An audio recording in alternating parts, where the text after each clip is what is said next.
E aí, tudo certo? Hoje eu trago uma aula muito curtinha em que eu vou te mostrar como fazer um inimigo identificar que o jogador está perto dele para que ele possa atacar.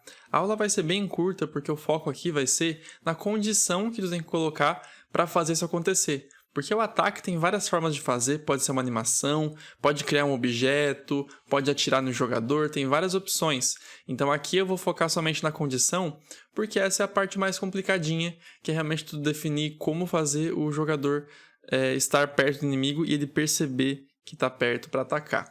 Então aqui, eu estou com esse projeto aqui de base, que é o inimigo perseguidor, que você pode ver nessa aula, que está aqui no card aqui em cima. E aí tu pode assistir essa aula depois, não tem que ter essa aula assistida para ver essa aqui. E tem aqui algumas coisas programadas, mas isso aqui não importa por enquanto, porque eu vou fazer somente uma condição nova, um evento novo, quer dizer, com condições novas, aqui embaixo. A primeira coisa que eu vou colocar, ela pode não ser necessária para alguns tipos de inimigos, que é o Platform is on floor. No caso, esse aqui é necessário porque ele tem como ficar no ar, quando ele salta. Então aqui, ele tem que atacar só no chão. Então por isso eu tenho essa condição aqui. Pode não ser necessário no seu, se ele não ficar pulando. Então não tem que colocar essa condição se o teu inimigo não pula, tá? Ou não voa, enfim. Agora, ou se ele voa e pode atacar no ar. Também tem esse caso. Agora eu vou colocar um novo evento aqui embaixo, apertando S, que vai ser inimigo, comparar o seu X, se o X dele é maior que o jogador.x. Então, no caso, o X do inimigo é maior que o X do jogador. Eu vou copiar essa condição, vou copiar o evento inteiro, na verdade, e agora colocar se for menor. Então, se for maior e se for menor. Se o X dele for maior, quer dizer que o inimigo veio pela direita. Então, ele vai ter que identificar o jogador à sua esquerda. E se o X do jogador se o X do inimigo for menor que o do jogador, quer dizer que ele está à esquerda e tem que identificar o jogador à direita. Como é que a gente faz primeiro para identificar com o inimigo estando à direita, identificar o jogador à esquerda dele? O X é maior, né? Só que o X vai ter que estar dentro dessa área aqui, que é uma área de alcance. Então ele é maior que o do jogador, isso é uma coisa importante. Só que eu quero saber aqui, apertando C, vou colocar uma condição nova. Se o inimigo tem um X que é menor do que o jogador.x mais um alcance que você quiser. Esse alcance é um valor em pixels que você vai escolher, que vai ser quantos pixels para o lado, quantos pixels perto do jogador o inimigo tem que estar para identificar que está próximo. Eu vou colocar 20 pixels.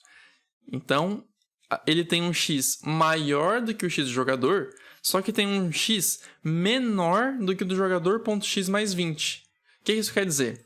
Quer dizer que estando com X maior, ele está nesse lado aqui, né? Ele está daqui para frente, um X maior que o do jogador, só que um X menor que o X do jogador mais 20. Então, ele está por aqui.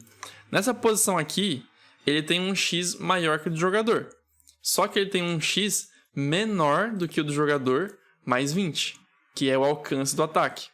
Então, apesar de estar desse lado aqui, ele está dentro da área de alcance que eu coloquei de 20 pixels, né? Então, no caso aqui, o jogador, ele está no 145.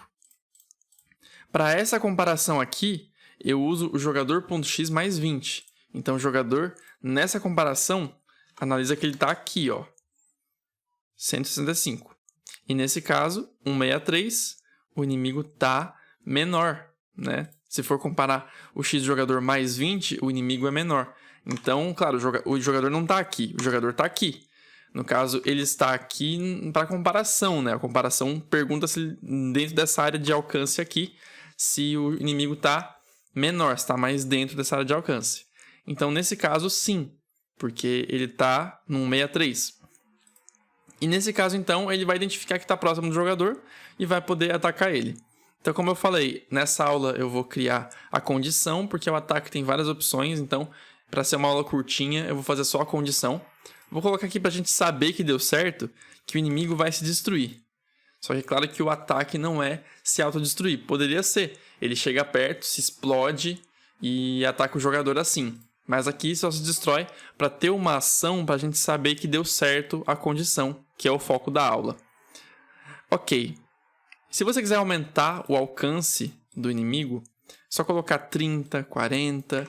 Então, quando ele tiver 40 pixels ali de distância horizontal do jogador, ele vai identificar, opa, essa condição aqui fechou, agora eu vou atacar. Só que você pode, inclusive, fazer inimigos com diferentes alcances, né? O inimigo que ataca mais de longe, então ele identifica mais longe, tipo 50 pixels. Esse aqui ataca mais de perto, então é 20. Tem que chegar bem pertinho do jogador para atacar. E aqui, nesse caso, o X do inimigo é menor que o do jogador. Então ele está daqui para cá, tá à esquerda dele. E agora, para identificar que ele está aqui, ele tem que ser menor que o X do jogador, só que tem que ser maior que o X do jogador, menos 20. Então, ó, inimigo, compara o seu X, ele tem que ser maior que o jogador.x menos 20. Então, aqui, 20 é o mesmo alcance, né? Então, o valor que tu colocar aqui para alcance, coloca aqui também, porque não faz sentido ele alcançar mais estando à direita do jogador e alcançar menos estando à esquerda. Então, o valor aqui de 20 tem que ser... Normalmente tem que ser o mesmo, né? A não ser que tu crie uma mecânica muito estranha de um inimigo que tem maior alcance à esquerda do jogador. Não sei se isso dá para fazer sentido. Mas pode acontecer, né? E aqui, então, como é que funciona? O X dele tá menor do que o do jogador, então ele tá para cá. Só que o X do inimigo tá maior do que se colocássemos o jogador 20 pixels para cá.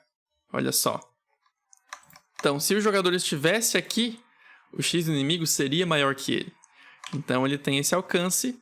No caso, ó, 145, né? Ele vai até o 125.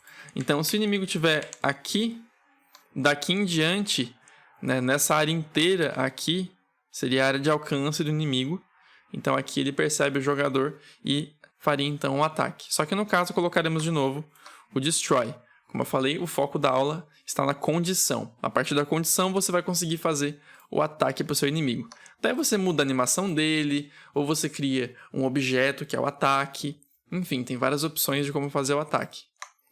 Agora, vamos testar isso, né? Vamos testar. Primeiro vai chegar esse aqui pela minha esquerda, e agora esse pela direita. Ó, acertou.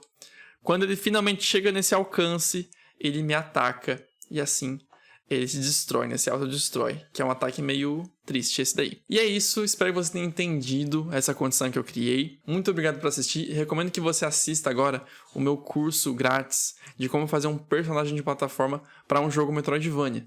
O link vai estar aqui no card em algum lugar, é só você ir lá, cadastrar o seu e-mail, e você consegue acessar o curso que tem mais de 10 aulas, é um curso realmente bem legal. E assim você pode continuar seus estudos em Construct aqui pelos meus conteúdos, pelos meus vídeos, e espero que você esteja gostando de acompanhar aqui o canal. Comenta o que você achou se quiser, e vejo você em um próximo vídeo.